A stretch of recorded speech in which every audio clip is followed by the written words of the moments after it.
Friends, नमस्कार। मैं हूं डॉक्टर सुधीर सिंह। आप सभी का स्वागत है हमारे YouTube channel doctor Sudhir Singh homeopathy में। फ्रेंड्स, आज हम इस केस की सीरीज़ में, केस प्रेजेंटेशन की सीरीज़ में आज हम एक ऐसा केस शेयर करना चाहते हैं आपसे, जो कि एक महिला का केस है जो 47 ईयर्स ओल्ड, और ये केस मेरे पास लगभग 4 साल पहले आया था। ये मैंने ऑनलाइन कंसल्ट किया था। ये केस एक्चुअली मुंबई से है और इनको सीवियर एक्यूट इशू हुआ था स्किन की प्रॉब्लम का, जो कि मैं इस वीडियो में आपको ये केस मतलब ड्यूरिंग डिजीज़ कंडीशंस और आफ्टर रिकवरी दोनों में फ़ोटो जो है इसमें डालूँगा, आप लोग देख सकते हैं उसे। तो फ्रेंड्स, ये एक ऐसा केस था कि जहाँ पर सडनली ये ट्रबल क्रिएट हुई और बहुत ज़्यादा रैसेस होने लगे, बहुत बहुत ज़्यादा, मतलब स्किन का इशू ऐसा आया पूरी बॉडी में, मतलब जिसे बोलते हैं वो अर्टिकेरिया टाइप के सिम्टम थे, बट एक्चुअली वो अर्टिकेरिया नहीं था, बट उसी टाइप का था। और बहुत सीवियर ईचिंग हो रही थी, इतना कि पेशेंट को किसी भी तरीके से चैन नहीं मिल रहा था। पेशेंट खुजला खुजला के कट जा रहा था, मतलब बहुत ज़्यादा। फिर उन्होंने पहले तो लोकल एबिल या सेटर्जिन जैसी दवाइयाँ खाई, बट उससे उनको आराम नहीं मिला। फिर उन्होंने कंसल्ट किया डर्मेटोलॉजिस्ट को। उनकी भी दवाइयाँ करीब हफ्ते भर खाई, लेकिन कुछ रिलीफ नहीं मिला।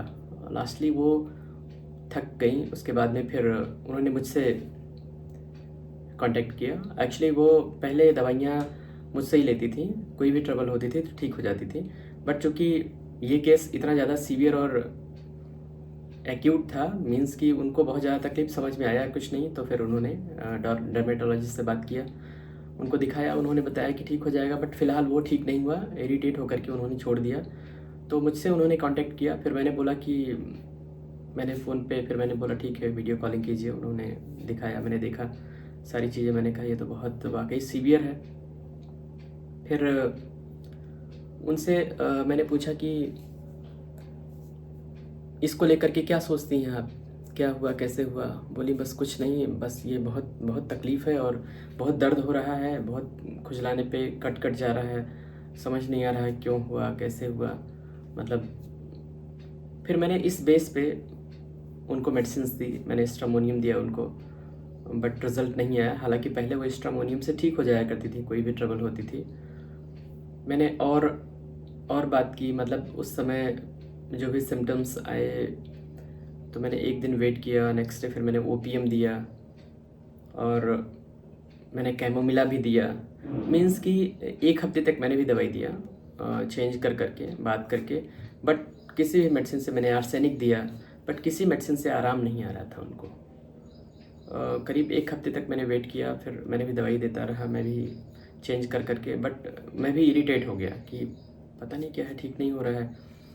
फिर मैंने उनको बोला कि ऐसा है कि आप एलोपैथिक में दवाई लीजिए, क्योंकि दिखा लीजिए, वहाँ दिखा के तो ठीक हो जाएगा, ठीक तो हो नहीं रहा है।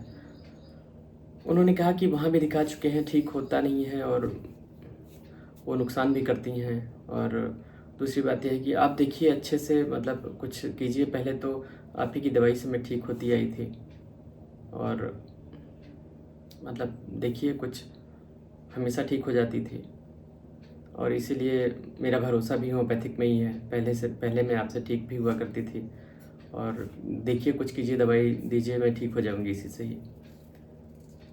फिर मुझे कुछ लगा कि फिर मैंने वापस से रीएनालाइज़ किया केस। फिर मैंने और घर में बच्चों से बात की कि क्या सोचती हैं इस तकलीफ़ को लेकर, इस दौरान क्या बात करती हैं वो, कुछ तो कहती होंगी घर में। तो बच्चों ने कहा हाँ, कभी कभी कहती हैं कि अभी से ही ये सब है, तो फिर आगे अभी तो ज़िंदगी बहुत बड़ी है। और एकदम वो डिप्रेस टाइप में थी, उदास टाइप में, ऐसे गुमसुम से, कि मतलब ऐसे इतना।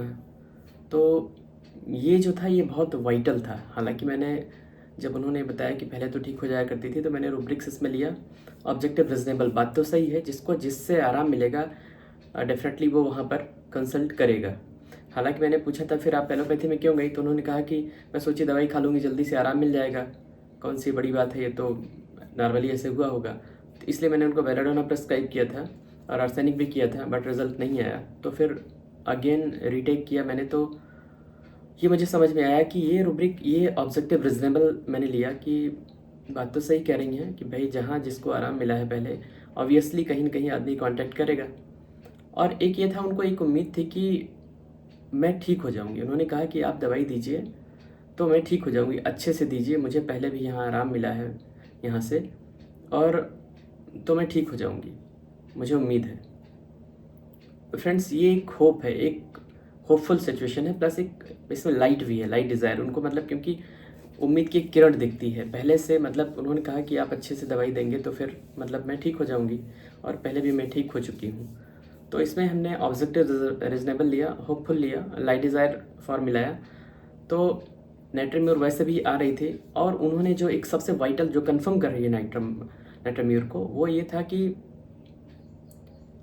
अभी से ये हाल है तो अभी तो पूरी ज़िंदगी पड़ी है, और ये ठीक भी नहीं हो रही है।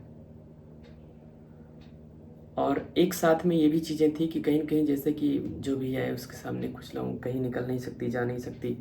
तो हालाँकि मैंने इसको बहुत वाइटल मैं नहीं लिया, क्योंकि डायरेक्ट मुझसे इस तरीके से बात हुई नहीं थी।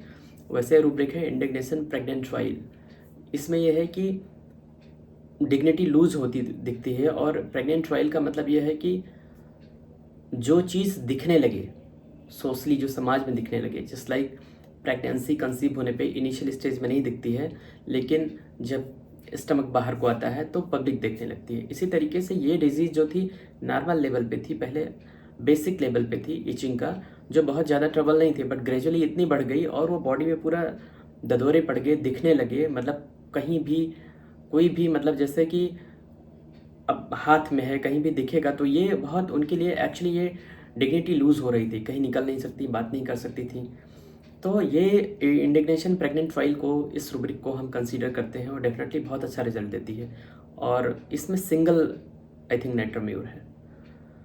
बट मैंने इससे ज़्यादा वाइटल वो लिया जो बच्चों ने बताया कि यही सोचती हैं कि अभी तो लाइफ बहुत बड़ी है। तो मैंने एक रूब्रिक लिया, एक रूब्रिक है अपने हरी पॉटरी में, absorbed. Absorbed as if what would become of him, मतलब कि वो आदमी लीन है उसी में। एब्जॉर्ब का मतलब जैसे कि सैंड में पानी सोख लेता है, उसे एब्जॉर्ब कर लेता है, दिखता नहीं है। तो वैसे पेशेंट की अवस्था होती है कि गुमसुम अपने आप में सोचना। बट ये डायरेक्ट रूब्रिक नहीं होते हैं, ये रूब्रिक को अटेंडेंट बताएगा, या आप पेशेंट के अंदर फील कर सकते हैं ड्यूरिंग केस टेकिंग। अभी इसमें जो है डल्कामारा और नाइट्रोम्यूर 2 मेडिसिन हैं, और इस बेस पे मैंने प्रिस्क्राइब किया, और मुझे उम्मीद भी थी कि डेफिनेटली रिजल्ट आ जाएगा। मैंने 3 रूब्रिक फ़िलहाल इस हिसाब से लिया था, और इंडिग्नेशन प्रेग्नेंट फाइल भी आप ले सकते हैं। और इस बेस पे मैंने उनको बोला कि आप, चूँकि ये बहुत एक्यूट ईसिंग का केस था, तो जनरली हम ऐसे में देते हैं अकॉर्डिंग टू पोस्टोलॉजी की लोअर पोटेंसी में देनी चाहिए, 3x इसमें है नहीं, और बायोकेमिक में देना नहीं था। मैंने बोला आप नाइट्रोम्यूर 6 ले लीजिए शॉप से, और ये आप 3 डोज लीजिए। तो उन्होंने सर्च किया, लास्ट 6 नहीं मिली, फिर मैंने बोला 30 ले लीजिए। उन्होंने नाइट्रोम्यूर 30 मंगाया, और 15 मिनट के गैप पे मैंने बोला था 3 डोज लेने के लिए। और वाकई ये आपको मिरेकल सा फील होगा, मतलब जस्ट लाइक मिरेकल हुआ ही, कि एक डोज लेते ही उनको विदिन 10 to 15 मिनट्स में उन्होंने फ़ोन किया कि ये तो इचिंग और जलन तो और खुजली तो लग रहा है एकदम, अब महसूस ही नहीं हो रही, जबकि बहुत ज़्यादा बर्निंग फील होती रहती थी उनको। आप वीडियो फ़ोटो देखेंगे उसमें जो सीवियर कंडीशन थी बहुत ज़्यादा, मतलब लगा कि जैसे ये तो कोई चमत्कार। तो फिर मैंने बोला कि अगेन 15 मिनट पे एक डोज और लीजिएगा, अगेन 15 मिनट पे, मीन्स 3 डोज जनरली हम प्रेस्क्राइब करते हैं 15 मिनट्स के गैप पे। और मेडिसिन अगर राइट से मिनिमम है, राइट मेडिसिन है, राइट पोटेंसी है, तो वो अपना result 15 to 20 minutes hardly, otherwise 10 to 15 minute में रिजल्ट मिल जाता है। आप कंफर्म कर सकते हैं पेशेंट को कि हाँ मेडिसिन राइट है, आप खुद जान सकते हैं अगर राइट मेडिसिन है तो। इस बेस पे फिर हम आगे मेडिसिन देते हैं। फिर मैंने बोला कि ठीक है कोई बात नहीं, अभी ये ले लीजिए। लेने के बाद मैंने कहा वेट कीजिए, फिर मुझे नेक्स्ट डे बताइएगा। और कोई मेडिसिन मैंने बोला कि कुछ नहीं लेना है, क्योंकि केस क्लिनिक पे नहीं था कि मैं प्लेस पे वगैरह बता सकूं। फिर मैंने कहा कि नेक्स्ट डे उन्होंने फ़ोन किया, अगेन कोई इचिंग नहीं। फिर मैंने बोला अभी कोई बात नहीं है, वेट कीजिए, अभी मत लीजिए। उन्होंने कहा कि अभी और ये दवाई पूरी खानी, मैंने कहा बिल्कुल नहीं खानी, बस रिपीट नहीं करना है, आप ऐसे वेट कीजिए। फिर 3 दिन बीत गया, उनको कोई प्रॉब्लम नहीं हुई। फिर मैंने बोला अभी मत दीजिए, अभी ऐसे वेट कीजिए, मेडिसिन अपना एक्शन ले रही है। तो उन्होंने कहा बस, मैंने कहा हालांकि उनको पता है कि मेडिसिन पहले भी ली है, तो बोले कि जस्ट 1-2 डोज में ही एक्शन आ जाता है। और फ्रेंड्स ये मान के चलिए उसके बाद से उनको ट्रबल हुई नहीं। अभी तक लगभग 3-4 साल बीत चुके हैं और कभी इस तरीके की उनको तकलीफ़ नहीं हुई। तो जो इस सिस्टम पे प्रैक्टिस करते हैं डॉक्टर या स्टार्ट कर रहे हैं माइंड सेक्शन पे, तो फ्रेंड्स ये होम्योपैथिक में एक खूबी है, यदि आप माइंड सेक्शन से केस लेते हैं, राइट से मिनिमम आप चूज करते हैं, तो डेफिनेटली जस्ट लाइक अ मिरेकलस रिजल्ट आता है।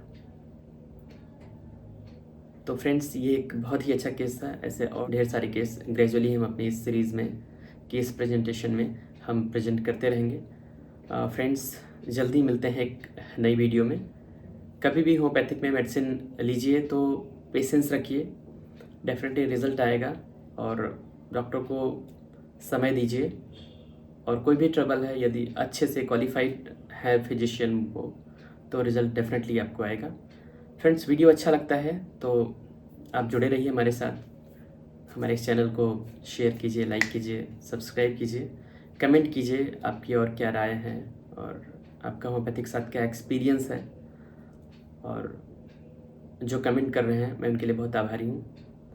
Thank you very much to all, और जल्दी मिलते हैं एक नई वीडियो में नए केस के साथ। Thank you.